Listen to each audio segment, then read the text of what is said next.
Surya Darmadi anak emas SBY bikin kerugian negara tembus 104,1 triliun rupiah. Mungkinkah nama Pak Mantan ikut terseret? Ditulis oleh tim redaksi jurnal, dikutip dari berbagai sumber.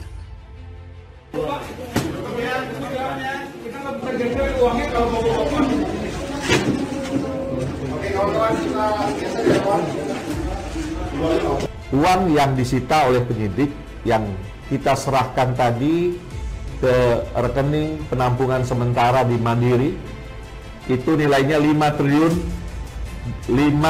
triliun 291 miliar 848.121.119 rupiah. Informasi awal yang penyidik dapat, tersita aset sekitar 11,7 T. Ya, informasi awal nilai ya. Nanti akan kita clearkan kembali melalui appraisal yang memang kompetensinya untuk hal itu ya.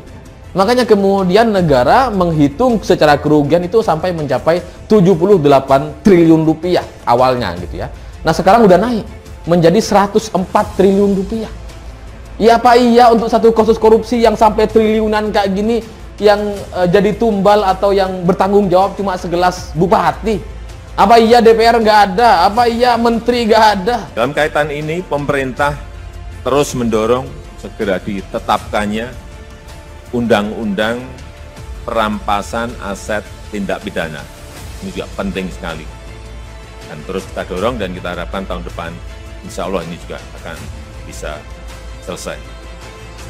Agar penegakan hukum yang berkeadilan dapat terwujud secara profesional, transparan, dan akuntabel, dan juga sudah memiliki beberapa kerjasama internasional untuk pengembalian aset tindak pidana.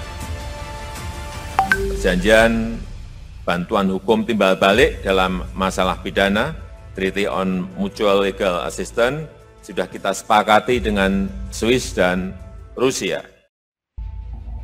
Kerugian negara dalam dugaan korupsi dan pencucian uang PT Duta Palma Group bertambah. Dari awalnya 78 triliun rupiah, kini bertambah lebih dari 104,1 triliun rupiah.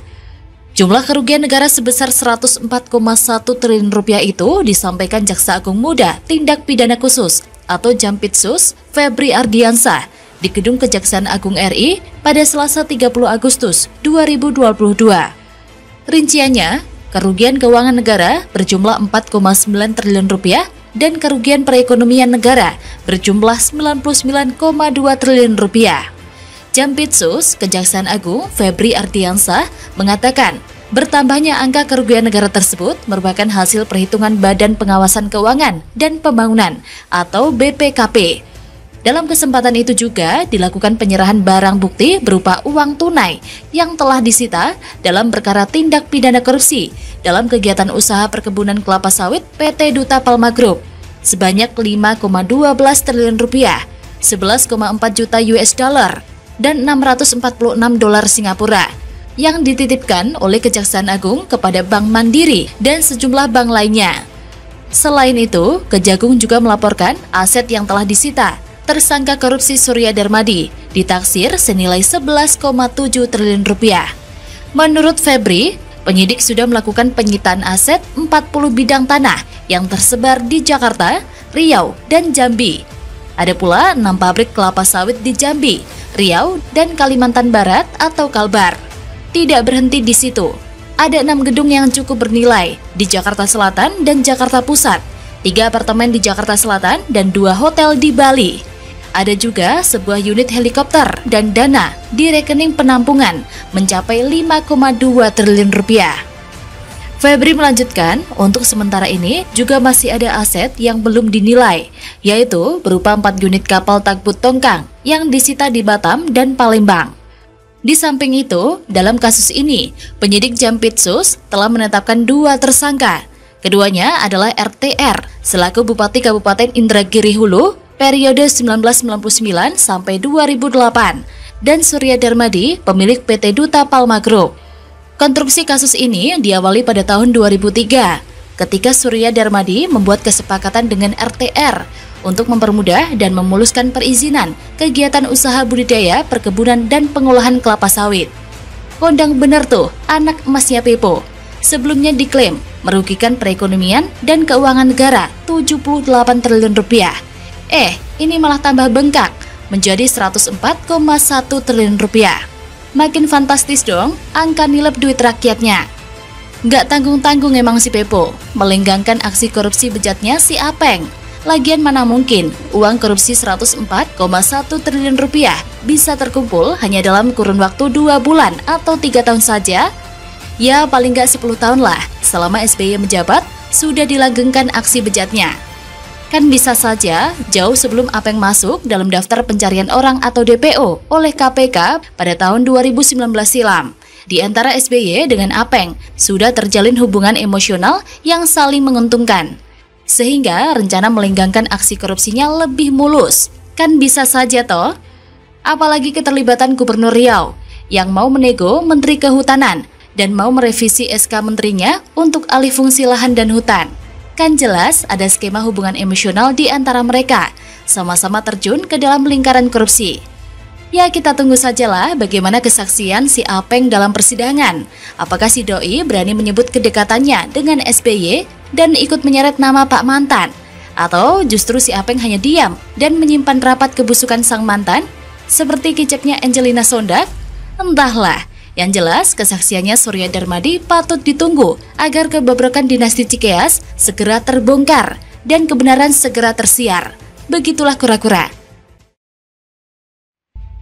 Sah, DPRD DKI Jakarta umumkan pemberhentian Anies Baswedan. Warga DKI berbahagia OTW syukuran. DPRD DKI Jakarta bakal menggelar rapat paripurna pengumuman pemberhentian Gubernur DKI Jakarta Anies Baswedan dan Wakil Gubernur DKI Jakarta Ahmad Riza Patria hari ini Selasa 13 September. Ketua DPRD DKI Jakarta, Prasetyo Edi Marsudi mengatakan rapat paripurna ini digelar setelah disepakati dalam rapat Badan Musyawarah atau BAMUS beberapa waktu yang lalu. Berdasarkan masukan dari pimpinan dan anggota BAMUS, telah disepakati rapat paripurna pengumuman pemberhentian Gubernur dan Wakil Gubernur periode 2017-2022 pada 13 September, kata Pras saat itu. Wakil Ketua DPRD Rani Mauliani mengatakan rapat paripurna hari ini merupakan pengumuman masa akhir Anies Riza 30 hari sebelum masa tugas berakhir. Diketahui, Anies Riza bakal mengakhiri masa jabatannya 16 Oktober mendatang. Menurut Rani, dalam rapat paripurna ini, DPRD hanya menjalankan prosedur dan mekanisme yang ada. Ia pun meminta Anies untuk hadir langsung dalam proses tersebut. Mengingat rapat paripurna tersebut merupakan peresmian pemberhentian jabatannya. Usai rapat paripurna pengumuman pemberhentian Anies Riza, DPRD juga bakal melanjutkan rapat pimpinan gabungan Rapimgab untuk membahas calon penjabat PJ Gubernur DKI Jakarta pengganti Anies. Pras mengatakan bahwa Rapimgab akan digelar setelah paripurna. Pras juga sudah meminta 9 fraksi yang ada di DPRD DKI Jakarta masing-masing menyetorkan 3 nama calon PJ Gubernur. Nantinya, 3 nama terbanyak akan dipilih untuk diserahkan ke Kementerian Dalam Negeri. Seperti diketahui, Menteri Dalam Negeri Tito Karnavian juga sudah menyatakan calon PJ Gubernur DKI yang diajukan ke Presiden Joko Widodo bakal berjumlah 6 orang. 6 nama calon itu akan diusulkan 2 pihak, 3 dari DPRD DKI Jakarta dan 3 dari Kemendagri. Berdasarkan surat Kemendagri yang dilayangkan ke DPRD DKI Jakarta, 3 nama calon PJ Gubernur DKI Jakarta paling lambat dikirimkan 16 September atau 1 bulan sebelum masa jabatan Anies habis. Bahkan sebelumnya juga diketahui bahwa Ketua DPRD DKI Jakarta Prasetyo Edi Marsudi telah bertemu dengan Presiden Joko Widodo alias Jokowi membahas tentang penjabat PJ Gubernur DKI Jakarta pengganti Anies Baswedan. Pertemuan Prasetyo dan Jokowi pun berlangsung di Istana Merdeka, Jakarta pada Kamis 8 September 2022. Keduanya bercakap-cakap sembari makan siang. Politikus PDIP ini menyatakan anggota Dewan dapat mengusulkan 3 calon PJ pengganti Gubernur Jakarta Anies Baswedan. Dia tak mempersoalkan jika pada akhirnya nanti PJ Gubernur terpilih adalah usulan pemerintah pusat, bukan DPRD DKI. Wah, warga DKI Jakarta auto langsung syukuran massal nih. Anies bener-bener sah lengser dari jabatannya. Setelah sekian purnama terbelenggu keblunderan Anies Baswedan, kini wajah ibu kota kembali cerah. Secerah Jakarta tanpa polisi kadrun dan buzzer-buzzer goblok gak bener.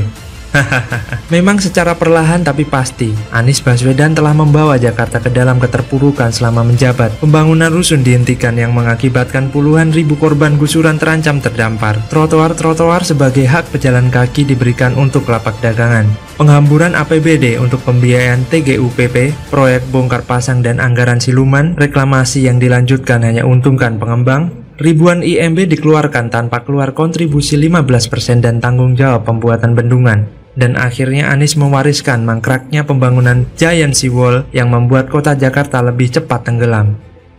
Namun, kini semua kekhawatiran dan ketenangan yang telah direnggut Anies akan segera sirna. Tentu kabar Anies sah lengser dari kursi panas Gubernur DKI Jakarta bakal disambut warga DKI dengan penuh sukacita. Karena momentum inilah yang ditunggu-tunggu warga ibu kota, agar Anies Baswedan segera hengkang dari kursi gubernurnya. Agar Jakarta kembali menjadi kota yang tenang tanpa pemimpin yang semena-mena.